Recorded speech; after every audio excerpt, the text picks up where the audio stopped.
This is the Clark Connection Podcast, your weekly dose of inspiration and power.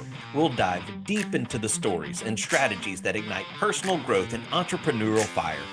Join us as we empower you to take control, level up your leadership, and build the life you deserve. Get ready to rise, to thrive, and to finally become the leader of your own destiny.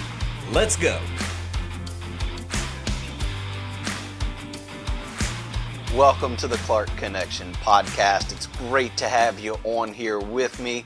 My name's Aaron Clark, aka The Coach. I'm your host. Now, you guys know me, and man, we've got a great episode for you today. They're really inspired by our previous episode with Coach Sid Edwards, a longtime mentor, longtime friend. And if you didn't watch that one, definitely go make sure you check it out.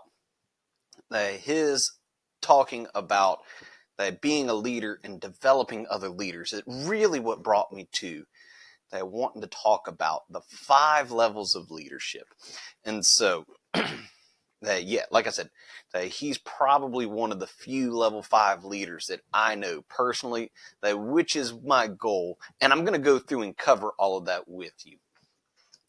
But before we get going, I want to give a very quick shout out to all my sponsors. I want to give a shout out to Wayne with 7K Metals, Andrew with Automate Integrate Professional Services, and Bobbie with the Comfy Quest LLC. Look, all of their information is in the description below.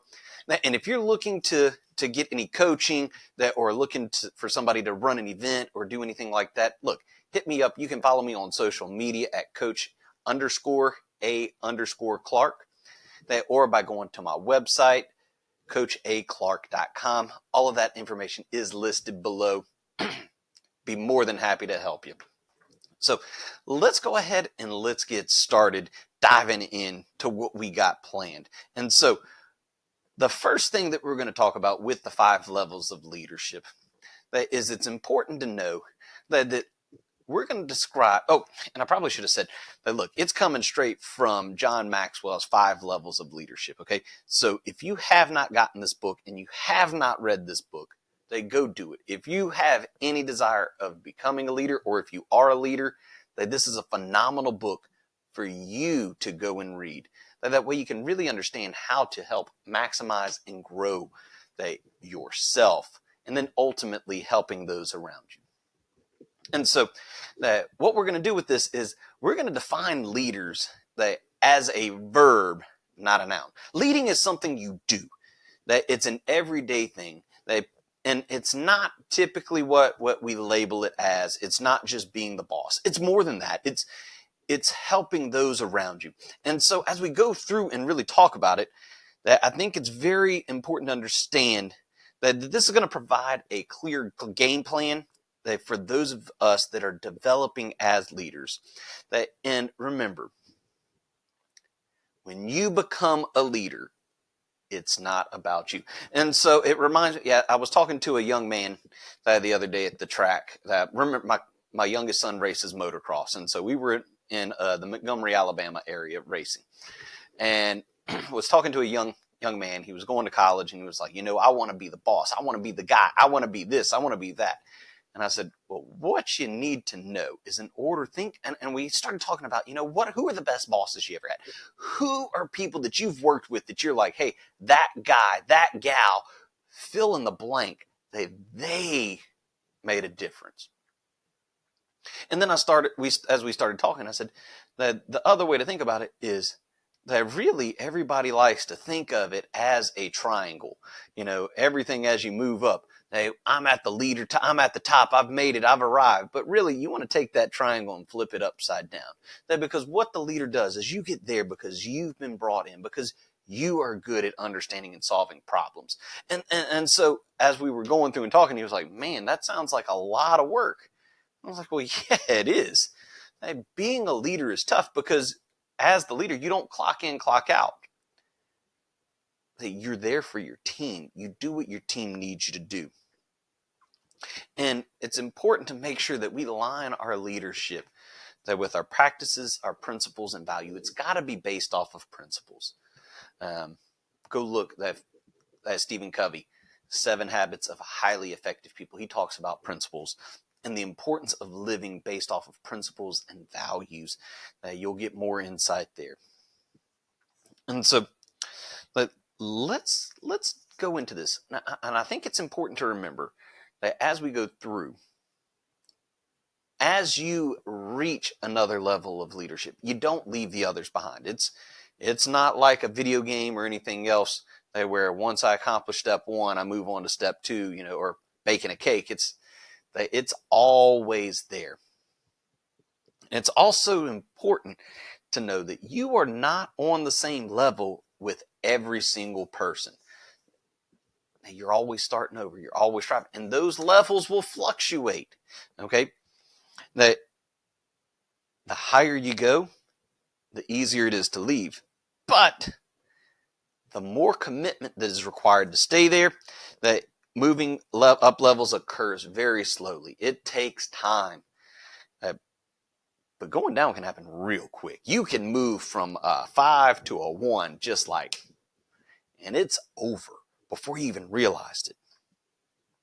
And again, if you ever move or you get a new person, you are always starting back over. So every single time that this happens, that you will start over. And so with that, the very first level that you reach, that you go into, level 1 is position. Level 1 is position. And now remember, people are going to follow you here because you are the boss. You've been invited to the leadership table. This is a great news for all of us that we're looking into it. You've been moved here because you do stuff well. But you do not want to stay here. And sadly enough, a lot of leaders stick here at level 1. They want to stay. They stay here because, hey, this is what happens. I'm the boss. You're going to do what I tell you to do because I'm the boss. And I told you to do this. And so you're going to stay there at this. Realistically, these guys have no influence. And remember, leadership is influence. Nothing more, nothing less. Your ability to influence other people is what makes you a true leader. And so a level 1 leader really is just a boss. That's it. You do not want to stay here very long because there is no influence. Now, oftentimes you'll see these leaders, they're very independent, meaning they're going to do everything on their own. And you may be thinking, well, wow, Aaron, isn't that a great thing? Well, no, it's not, because as you're leading and working as a team, think of it like this. Imagine if Sam Walden would have tried to do everything on his own at Walmart. Imagine where Walmart would be right now. You wouldn't even know the name Walmart, Sam's Club, fill in the blank. You wouldn't know that because if Sam Walden tried to do everything, his business would not be where it is. They fill in the blank. Ray Kroc with McDonald's. And that's another great story. If you hadn't seen The Founder on Netflix, go watch The Founder. Excellent movie. And it talks about the McDonald brothers who actually started and came up with the system of McDonald's. But it was Ray Kroc. It took a leader who wasn't just like, hey, I'm going to check in, check out. To go and make McDonald's what it is today. You would have never heard of the name McDonald's had it not been for Ray Kroc. But Ray understood he couldn't do everything on his own.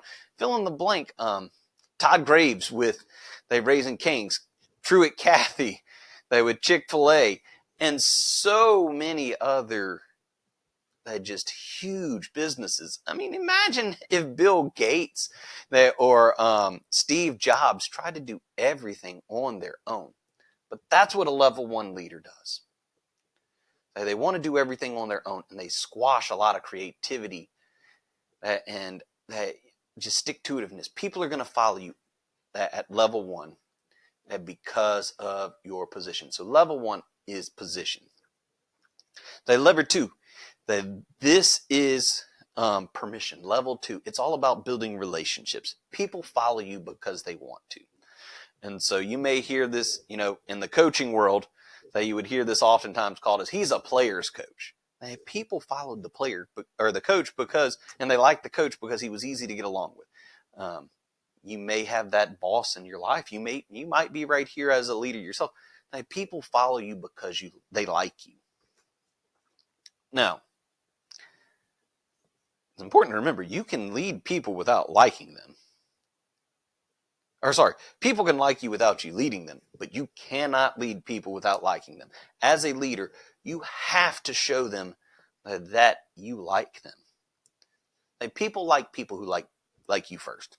So think about it. I mean, any experience that you've ever had, whether it's going to the mall and buying a cookie at the cookie store, or if you're going to whatever store you go, the restaurant.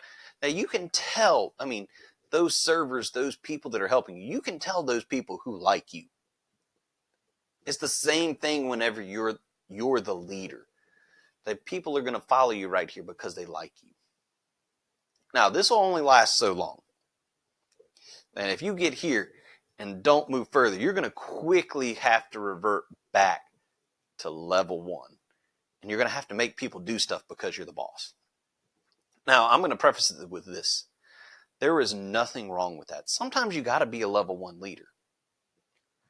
It's not where you want to be, but sometimes you have to go back and you have to say, guys, you're going to do this. Because ultimately, as the leader, the buck stops with me. The buck stops with me. And so we're going to do this because this is what I'm saying. But I don't want to stay here. I don't want to stay at level 2 permission. Because eventually, people are going to stop following you just because they like you. So I want to make sure that I move on to level 3. I've got to make sure that I push on our third level, which is production. Level 3 is production. People follow you because of what you have done. Okay? Like, good leaders, they don't just create a positive work environment. They get stuff done. And for most leaders, this is as far... So, I'm not going to say most leaders. Most leaders stay at level 1. But this tends to be where a lot of people, as they're trying to learn and to grow, they get stuck at level 3. Because all they're thinking about is the results. They're not really focused on how do I help the organization grow? How do I help that? And that's where it becomes tricky as a leader and as somebody who is working to constantly make things better. I'm constantly working on how do I help make the organization grow? And a lot of people start thinking, well, what are your KPIs or key performance indicators? What do your KPIs look like? That's how you make the business grow. Or what about our product? Let's see if we can get our product better. Let's make our product better. Let's develop our product. And you could go on and list a bunch of other things. But there comes another level, level 4. This is people development. Level 4 is people development. So we've gone from position, level 1, which is position, level 2, which is permission, 3, production, 4 is people development. And this is when you really start noticing your business to grow. Because that's the most appreciable asset that you have as a leader is the people that you're leading. That they can grow, they can become better. As the leader, I want to start working on and helping my people to become bigger and better. And honestly, one of my goals, so I tell people all the time, they're like, hey, what's your goal for admissions at Delta College? What do you want to see out of your role as the corporate director of admissions? And I'll tell them, and I tell everybody, it's always the same answers. I want to be the worst person in admissions. I want to be the worst person that we have on staff. And you may be thinking, whoa. If you're the boss, you're the guy in charge, why do you want to be the worst? Now, because guys, I'll tell you, if I'm operating on a scale of 1 to 10 at an 8 to 8.5, and I'm the worst, we're doing pretty dang good. I want my people to be better than me. Think about it with your children. If you were sitting in front of me, this is another one I ask people. How many of you want your children to be worse than you? And almost nobody raises their hand. Why? Because we want better for them. It's the same thing the people we're leading. And you can apply family, any situation to this. I want those that I'm leading to be better than me. Because that's the goal. That's what you've got to want as a leader. I wanted my players when I was coaching, I wanted my players to be a lot better than me. I didn't even want it to be remotely close. I wanted to, if I were to go back and watch film of the last year that I coached, of players that I had coached versus when I was playing, you would look at it and go, good night. That guy, Aaron Clark, was not, man, there's no way Aaron Clark, I wouldn't have started for me. And I started for 3 years in high school. But my players, I wanted them to be better. I wanted them to be faster. I wanted them to be more aggressive. I wanted them to be better. Same thing with my children. I want them to be better. And that's what you got to do. And so in level 4, in the people development phase, you use your position, your relationships, and your productivity to invest in those around you. You've got to invest in those around you. If you're not helping those people around you, why are you doing what you're doing? It's so important to know leadership is not about you. It's not about you. It's not about me. It's about the people that I lead. And, it's one of those, as we're moving closer to election time, and I don't care who you're voting for. I just care that you vote. But one that always aggravates me is you can always tell which one of those people that are running in your city, your parish, your county, your fill in the blank state for the national government. You can tell which people they are only about themselves. And that aggravates me to no end, because that position that you're in is about we the people. It's not about me the leader. It's about the people. And are we going to use this to make the people better? And so make sure that as we're coming up on that we're looking forward to seeing, are the people that I'm going to vote for, are they going to make not just me better, but everyone around me better? Because that's what level 4 is about. Leaders become great, not just because of their power, but because of the people that they empower. Those people that they make better. It's always about the people that you lead. It's always about your followers. It's not about you. I can't say that enough. It's not about you. And level 4 leaders realize this. They're going to develop. And if you really want to see your business grow, that you've got to become a level 4 leader. You've got to start developing and then trusting those people around you to go do their job and empower them. And so for instance, I had a couple of people that I mentor, and as the corporate director, I get the ability to practice this a lot. And so one of the ladies that I was working with, something happened, and I was like, hey, that's not how it's going to work. We're going to have to do it like this. That location's struggling a little bit, and so which is going to force me to have to step in. And I said, look, this is not, again, it's not about me, because I promise you, I do not want to have to step in and work at that location. Let me clarify it with that. Because I know I'm most productive when I'm able to help everybody. Now, as I told this person, I said, look, you're going to have to let your people know this is what's going on, and let them know that it was your decision. That because I'm going to defer to you when we get on site. That because that is your location. That I'm trying to empower them. I don't want, when I get on there, people to skip her to come to me. That's not how things work. They're still going to go to her, even though that temporarily that she is working back in with that group of people and helping students more on a day-to-day, instead of just working with her admissions people. And then I'm also there helping with the flow of things, but I'm still going to empower her to make this happen, because I never want to see one of those people that I'm working with I feel like I've undercut them. And that's how it should be for us as leaders, that we care more about those that are in our business than the product itself or anything like that. And so now you got level 1, which is position, level 2, permission, level 3, production, 4, people development, and then level 5, this is called the pinnacle, guys. Like, people follow you because of who you are and represent. This is the highest level of leadership. That a level 5 leader creates level 4 leaders. A level 5 leader is developing leaders who develop other leaders. And so this was why I said, it didn't hit me until I was talking with Coach Sid. Coach Sid is a level 5 leader. I mean, I think it's something like 24 coaches in the state of Louisiana, head coaches that worked under Coach Sid.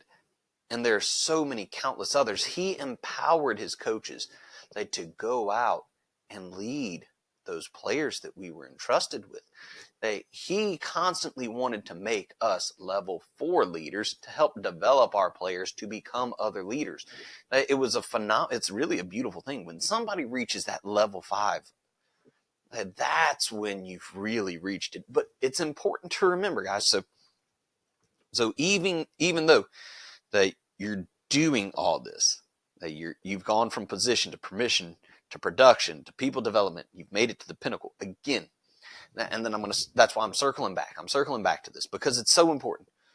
Even though you've made it to level 5, you have never really left any of the other ones behind. They all work and build off of each other. At some point, okay, you're a level 1 leader with somebody. So I just had a new hire. So with them, I am a level 1 leader. Now, here's the cool thing with this, though. That because I know how to quickly move up those steps, it happens a lot faster. It's kind of like if you think of somebody I love Nick Saban. Don't care if you love him or hate him. My absolute favorite college coach, that is Nick Saban. That Nick Saban learned real quickly, hey, this is what I do. And so it didn't matter. He went to LSU. They figured it out, won a bunch. They went to Miami. And to leave the NFL with a 500 win-loss record is pretty darn good. And then come to the University of Alabama and then rattle off something crazy like 8, 9, 10 champion, however many he won there. It became easy because he learned how to do it. And so he knew this is how you do that. It's the same thing here. You can move up quickly once you understand and learn how to do it. But be patient with yourself, okay? Give yourself time. Because like I said, you're not going to be on the same level with everybody. And if you're not actively working on it, you may not even know where you are with your people. It's very important to know where you are with your people. And then the higher you go, the easier it is to lead. But then I'm also going to follow with this. You can make a lot more mistakes with this one as you move up, that because you've built a lot of this credibility, but don't take advantage of it. You do not want to take advantage of that because you can quickly fall down. The higher you go, the greater the return. Moving farther always requires you to grow further. And this one, guys, that if you're not, and I'll reference, go watch my episode on the 7 keys to personal development. This is where you have to constantly, as a leader, you got to be working on yourself. And whether you're the leader of the organization or not, you've got to work on yourself because you are the most appreciable asset that you have. And you are the best thing that's going for you. So you have to make sure we're doing this. Okay? Make sure that, like it's said right here, that not climbing these levels, not trying to go up further, it limits not just you, but it limits the people around you and the organization that you're with. It limits all those people. So make sure you're climbing to grow higher, to grow farther, to do this. It's like I used to tell all my players that when you sign on to be on this athletic team, you are now an ambassador of the school. That not only are you an ambassador of the school, that you're an ambassador of your family, you're an ambassador of your classmates, you're an ambassador of yourself. Like, people are going to be looking at you because you are an ambassador. You are naturally seen as the leader. And, whether they like it or not, you can quote, I always giggle at the Charles Barkley quote, as you move up and do all these things, and Charles is like, I am not a role model. Unfortunately, you become that when you step into the public eye. You become a role model, and people hold you to a higher standard, to another level of accountability. Is it fair? Absolutely not. But that's what you signed up for when you do this. And like I said, when you change organizations or you bring in new people, fill in the blank, you always start back at the bottom. So you're going to have to go again from level 1, level 2, level 3, level 4, with each new person, with each new organization. People don't know you as that. People don't know me as Aaron, the coach. They know me as Aaron, that's my boss.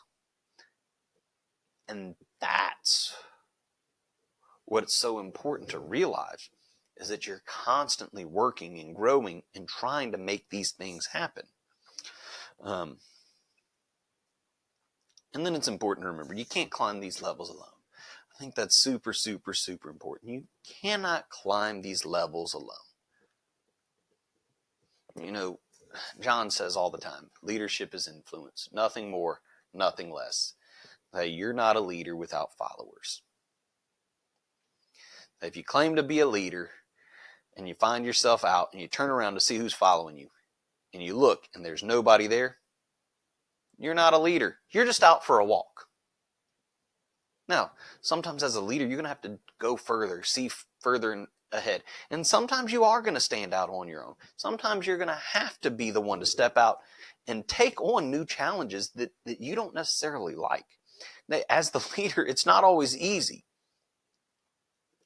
But it's worth it. When you bring people with you, it's so worth it, guys.